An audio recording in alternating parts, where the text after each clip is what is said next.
tecnología y sigamos orando por nuestro poderles saludar este domingo y poder estar conectados, ¿verdad?, desde sus casas.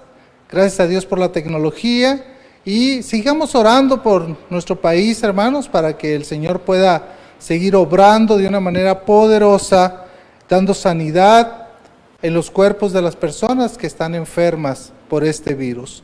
Así que vamos a comenzar orando, pidiéndole a Dios su bendición por esta predicación. Padre, queremos venir delante de tu presencia, Señor, queremos darte las gracias, Padre Santo, por lo bueno, maravilloso que eres en nuestras vidas. A pesar de lo que estamos viviendo, pedimos, Padre, que tu protección siempre esté con tus hijos.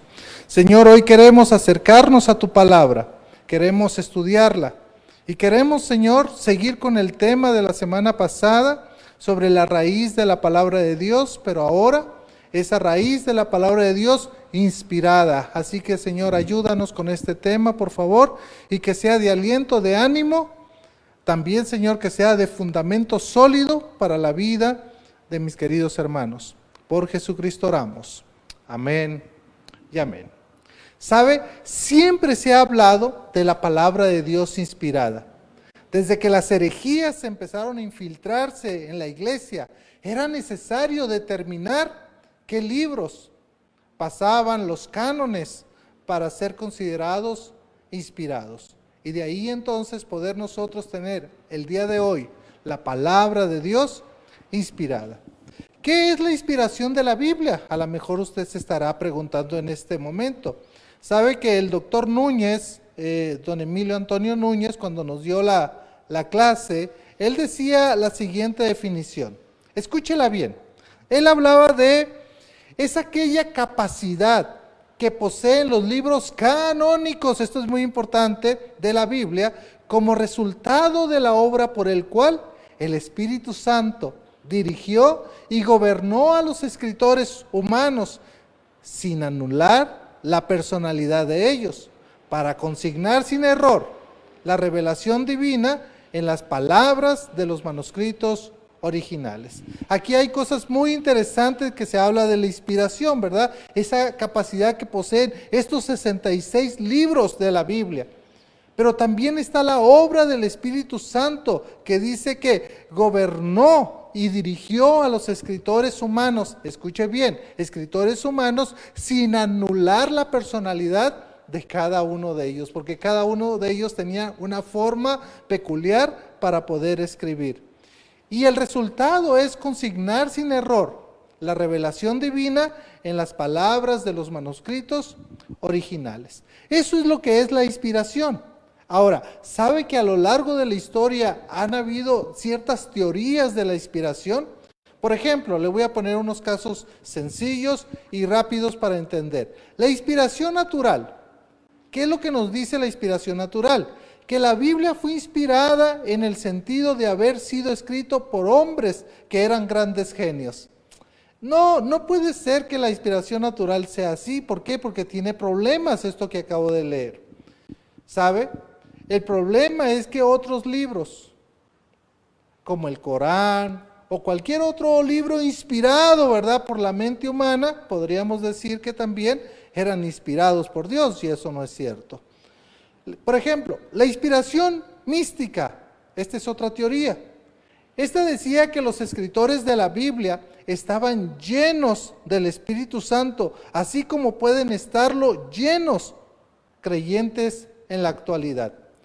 Si esto fuera así, hermanos, esta inspiración mística, diríamos lo siguiente, que la inspiración entonces debería estar en los frutos del Espíritu Santo, ¿verdad? Y que todo creyente podría ser inspirado hoy en día para escribir un libro de la Biblia, y eso nosotros sabemos que no se puede dar. Una de las teorías que más me llama la atención es lo que llaman la inspiración mecánica. ¿Por qué? Porque dice que los escritos bíblicos que los escritores bíblicos fueron instrumentos pasivos en la mano del Espíritu Santo. A manera de máquinas de escribir, ¿se acuerda usted que a lo mejor tiene la misma edad que yo, un poquito más, ¿verdad? Para los jóvenes es como si estuvieran dándole al teclado gobernados solamente por el Espíritu Santo, anulando toda personalidad, anulando todo lo que sería el escritor humano. Meramente puros secretarios, pues, en pocas palabras. ¿Cuál es el problema de esto? Es que anula la personalidad de los escritores bíblicos, también del fondo cultural del autor y de los diferentes estilos de estructura de los autores bíblicos. Entonces, ¿qué es lo que nosotros creemos en cuanto a la inspiración? Si estas teorías como las que acabamos de ver, la natural, la mística, la mecánica y que hay otras más, ¿qué es lo que nosotros entendemos? Muy sencillo. Nosotros creemos en una inspiración plenaria y verbal. No sé si usted ha escuchado este término. La inspiración plenaria y verbal. ¿En qué consiste? Afirma que todas, plenaria, las palabras, verbal, fueron inspiradas por Dios. Esta postura por lo general es sostenida por los evangélicos conservadores, ¿verdad?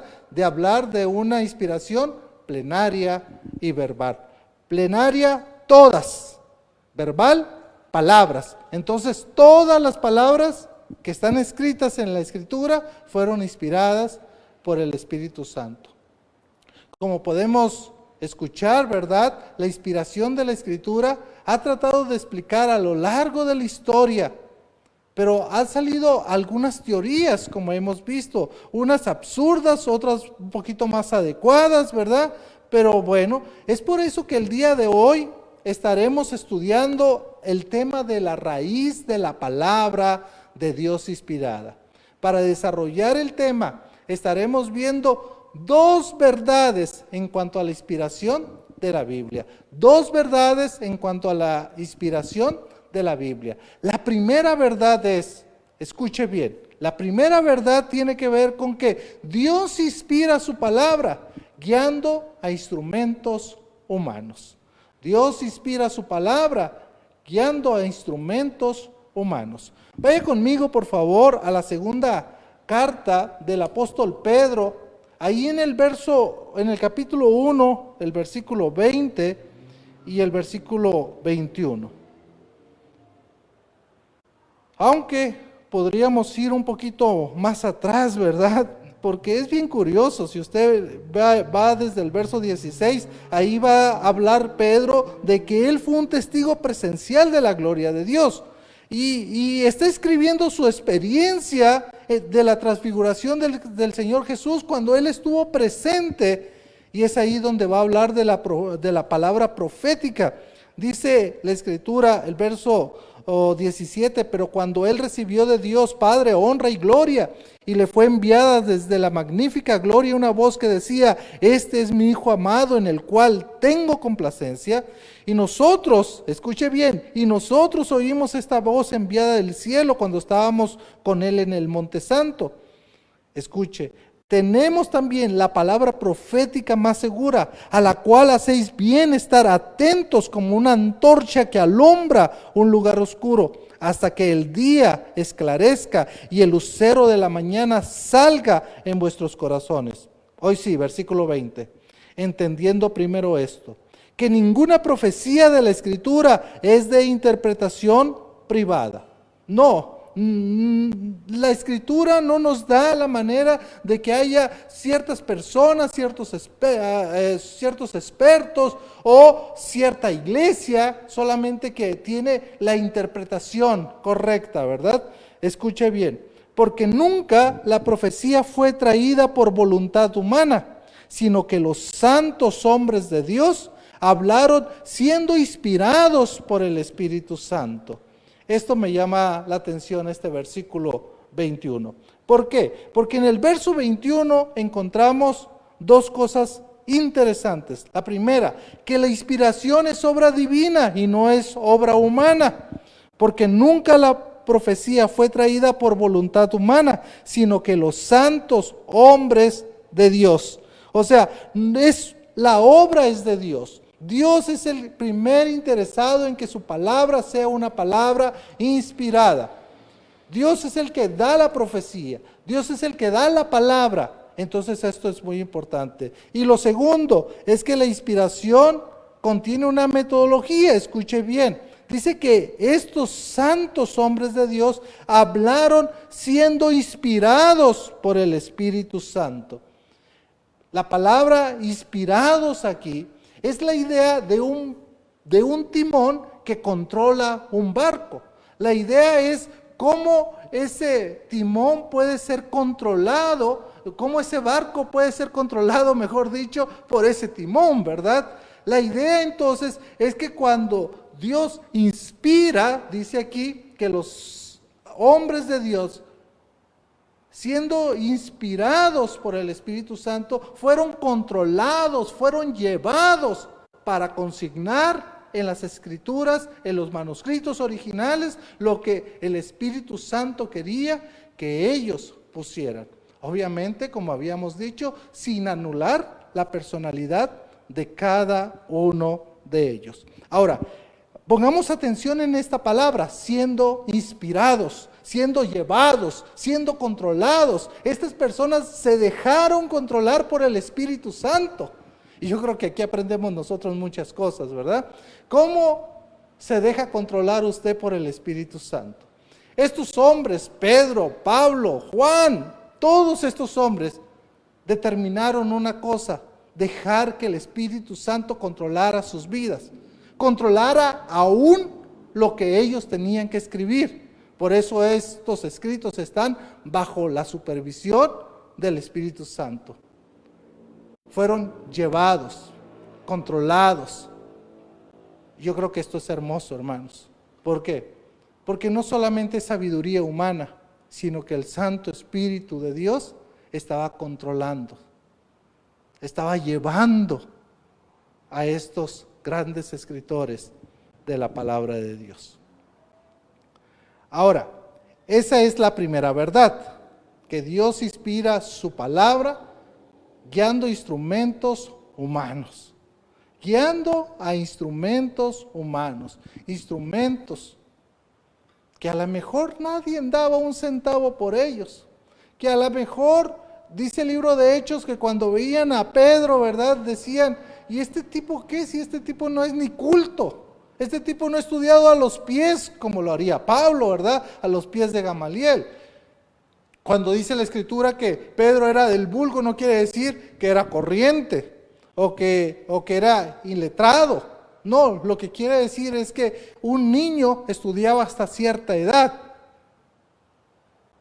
Y eso es lo que hizo Pedro, porque luego se fue a su oficio, que era pescador.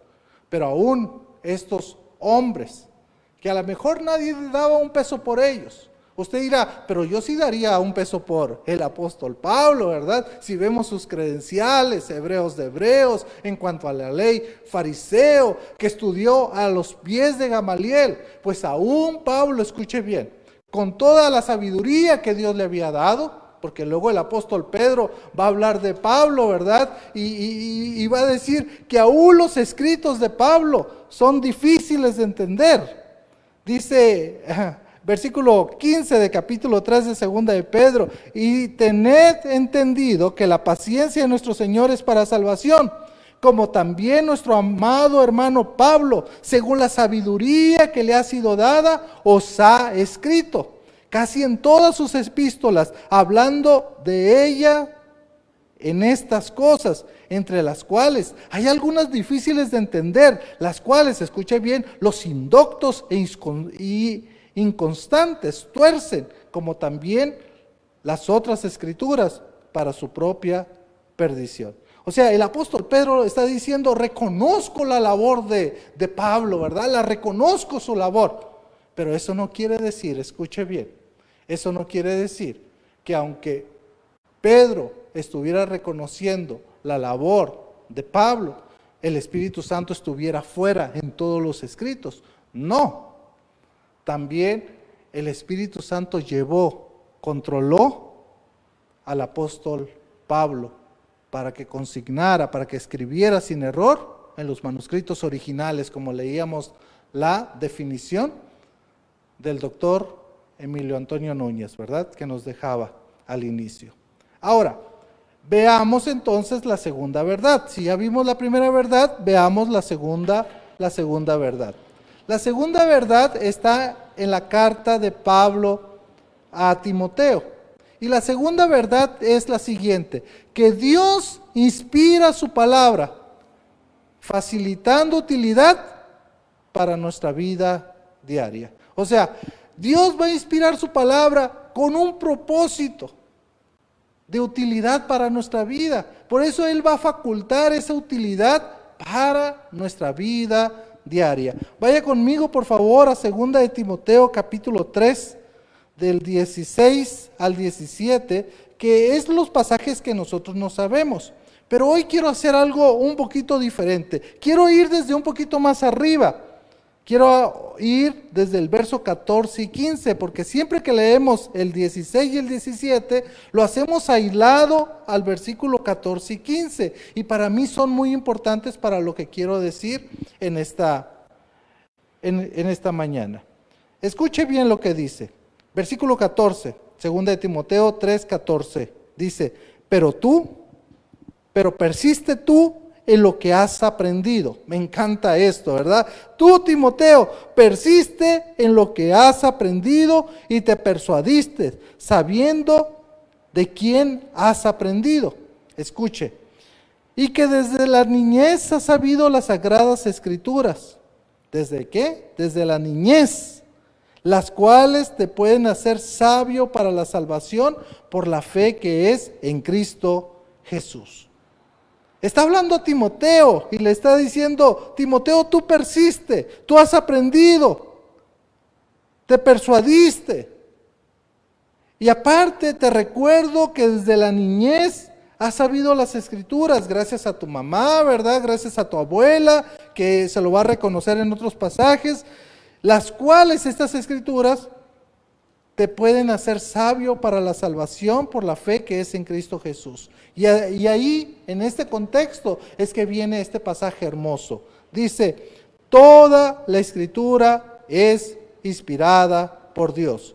Y útil, tiene una utilidad la escritura para enseñar, redarguir, corregir e instruir en justicia, con un propósito, a fin de que el hombre de Dios sea perfecto, enteramente preparado para toda buena obra. ¿Se da cuenta? Dice aquí lo primero, que toda la escritura es inspirada por Dios. Toda la escritura. ¿Se acuerda al inicio cuando estábamos viendo las teorías de inspiración y que yo le hablé de la que nosotros creemos, de la teoría de la plenaria, de la inspiración plenaria y verbal?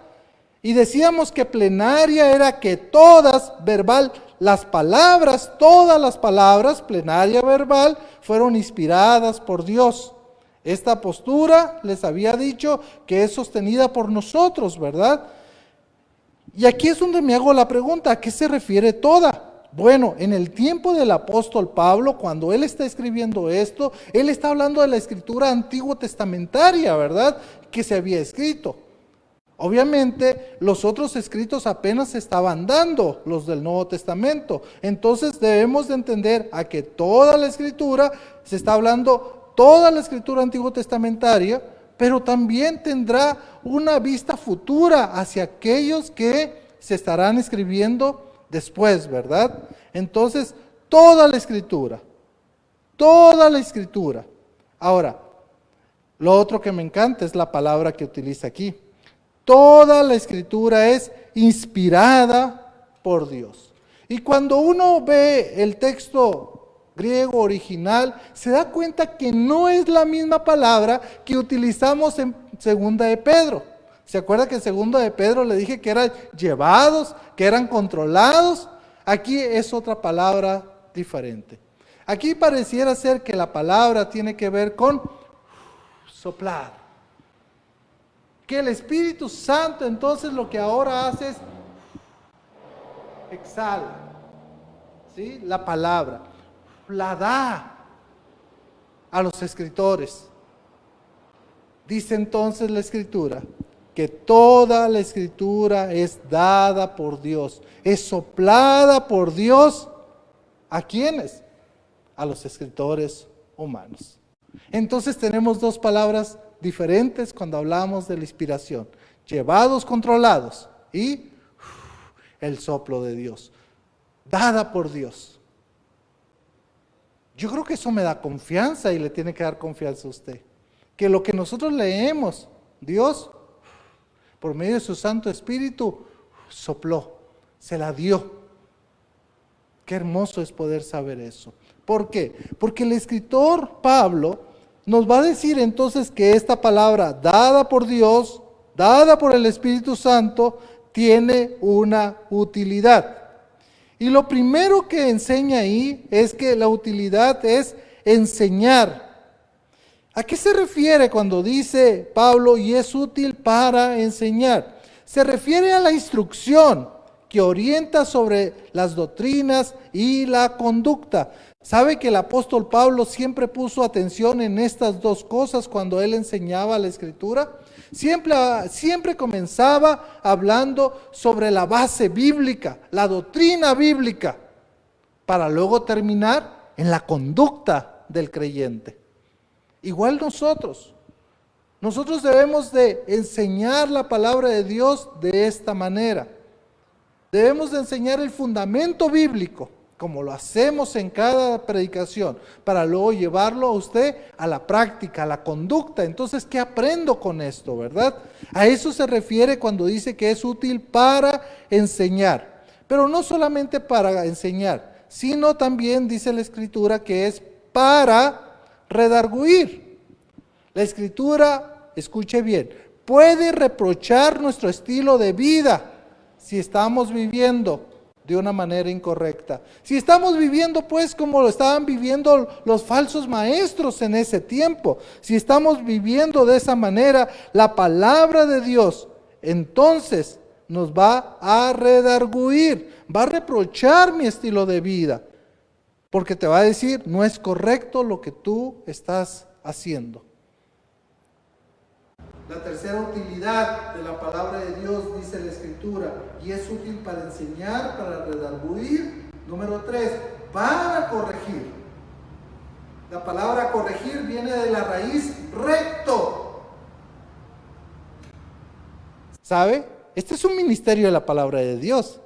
Es rectificar, enderezar, restaurar. Porque si la palabra no produce cambios en nuestra vida, ¿para qué? ¿Para qué, hermanos? ¿Para qué la leemos? Si la palabra de Dios, si usted cuando tiene contacto con la palabra de Dios, no cambia su vida. Si hay una actitud que cambiar, es necesario hacerlo. Debemos de ir cambiando poco a poco, conforme tengamos contacto con la palabra del Señor. Y esto nos va a corregir, esto nos va a rectificar, a enderezar, a restaurar, ¿verdad? Esto tendrá que haber cambios en nuestra vida. Número 4, la cuarta utilidad, dice que es instruir en justicia. Dicen que una buena traducción sería disciplinar en justicia. Y esto se refiere al entrenamiento. Como lo hacían los padres o como lo hacen, ¿verdad? Todavía los padres, o recuerden el tiempo bíblico, las nodrizas, ¿verdad? Que guía al niño a través de la educación.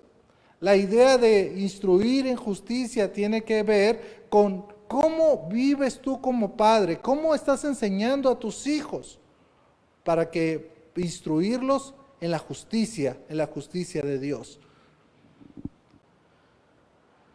Creo que tenemos un gran reto como padres. Por eso el apóstol Pablo a los Efesios le escribe de la siguiente manera: padres, no provoquéis a ira a vuestros hijos. También se le dice ahí en Deuteronomio capítulo 6, cómo debe de ser la instrucción bíblica. El padre, la madre enseñándole al hijo. Cuando papá no está en casa, mamá se queda entonces. Y es buena oportunidad también de enseñarle la palabra del Señor. Cuando están como familia, es una buena oportunidad para enseñar la palabra de Dios. ¿Se da cuenta que la utilidad tiene cuatro utilidades, la palabra de Dios? Enseñar, redarguir, corregir e instruir en justicia. Pero no termina ahí el texto. Vea lo que dice el verso 17. A fin, tiene un propósito esto, de que el hombre de Dios sea perfecto, enteramente preparado para toda buena obra. A fin de que la persona, a fin de que el hombre, la mujer, sea perfecto. La palabra perfecto viene de completo, capaz. Otra palabra similar sería, la persona tiene que ser madura, la madurez cristiana. Esa madurez que muchas veces a lo mejor nos hace falta en la vida. Nos hace falta madurar. Nos hace falta ver la vida como Dios la ve, como está registrada en su palabra. Y es ahí cuando nosotros maduramos, podemos hacer madurar a nuestra esposa, a nuestros hijos. Mi querida dama, cuando usted madura, usted puede hacer madurar también a su esposo, ayudarle, ¿verdad?, en ese proceso, a sus hijos también, a la gente que le rodea, pueden hacerlo. Pero también dice la Escritura, a fin de que el hombre de Dios sea perfecto, enteramente preparado para toda buena obra. Enteramente preparados. Esto quiere decir equipar completamente. Como una nave equipada para un gran viaje. Yo siempre me pongo a pensar, hermanos, porque todos conocemos la historia del Titanic, ¿no es cierto? Decía que era el barco más grande en ese tiempo, en esos años. Y decía también un dicho, ¿verdad?, que aún ni Dios podía hundirlo. ¿Cómo se prepararían para cruzar ese océano? ¿Cómo se prepararía ese barco para poder ir más allá de lo que un barco en ese tiempo podría haber ido? ¿Cómo? Totalmente equipado, ¿no es cierto? Tenía. Dicen que nunca he ido a un crucero, pero dicen que esos barcos son tremendos, grandes, equipados para un gran, largo viaje. Así debemos de ser nosotros, equiparnos, enteramente preparados, pero escuche bien, para toda buena obra. ¿Sabe? El Señor nos prepara para servir en su iglesia. El Señor nos prepara para ayudar a las otras personas. El Señor nos prepara para que usted y yo podamos glorificar a nuestro Padre Celestial por las buenas obras que nosotros podemos hacer. Y para toda buena obra, como dice aquí su palabra. ¿Se acuerda cómo comencé este sermón al principio? La aparición de diferentes herejías, especialmente a partir del segundo siglo, y la circulación de escritos cristianos de dudosa paternidad, hizo que la iglesia tuviera que empezar a poner en orden a qué escritos eran los inspirados y cuáles no. El proceso para definir el canon de las escrituras finalizó en el concilio de Cartago. Importante, hermanos, ¿por qué? Porque había que determinar cuáles libros entonces eran inspirados. Hoy en este sermón le he enseñado dos verdades en cuanto a la palabra de Dios inspirada. La primera es que Dios inspira su palabra guiando a instrumentos humanos. Y la segunda es que Dios inspira su palabra facilitando utilidad para nuestra vida diaria, ¿verdad? Y vimos ahí 4 cosas útiles: enseñar, redarguir, corregir e instruir. Y el propósito claro: madurez cristiana y estar siempre listos, preparados. Ahora, que la palabra de Dios sea inspirada, ¿qué tiene que ver con mi vida? Bueno, lo primero es que tenemos la palabra de Dios más segura, nos decía Pedro, ¿verdad? Entonces tengamos confianza al acercarnos a la Biblia.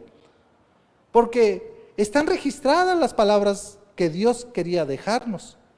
Esta confianza me lleva a tenerla entonces como esa regla de fe y de conducta. Si tenemos la palabra profética más segura, entonces eso quiere decir que la palabra de Dios debe ser mi regla de fe y de conducta. Recordemos que la palabra de Dios tiene utilidad. No es letra muerta, sino que cada vez que la leamos y la practicamos, puede cambiar nuestra vida. Recuerde lo que decía Hebreos 4:12, ¿verdad? La palabra de Dios es viva y es eficaz. Si tenemos la escritura inspirada, eso me puede llevar, número 3, a poderla compartir, porque es algo seguro. Aprovechemos que este mes se dice que es el mes de la Biblia, para animar a otros a leerla, a meditarla. ¿Sabe? Puede compartir versículos de la Biblia en medio de esta pandemia, hermanos, para poder alegrar los corazones, dar esperanza a aquel que no tiene la esperanza.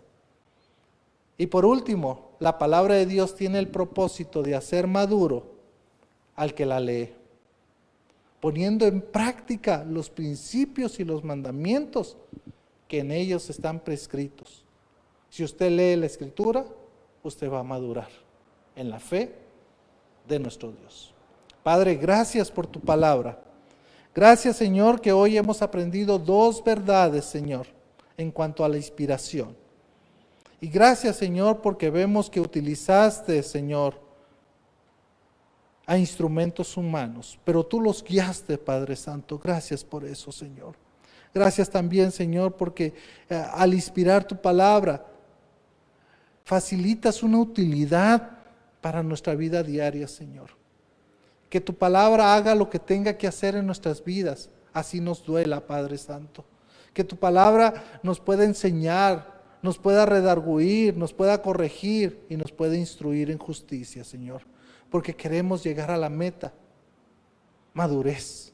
Como dijo el apóstol Pablo, Señor, ahí en Filipenses, capítulo 1, versículo 6, Señor. Ayúdanos a llegar, Señor, a esa estatura tuya, Padre Santo. Ayúdanos, Padre, aquel que comenzó la buena obra en nosotros, la va a perfeccionar hasta el día de Jesucristo. Bendíganos, Dios, por favor. Gracias por tu palabra. Gracias porque sabemos que no vuelve sin algún resultado en nuestra vida. Por Jesucristo oramos. Amén. Gracias, hermanos. Que Dios los bendiga. Siga disfrutando de este servicio dominical. Cuídese mucho. Nos vemos.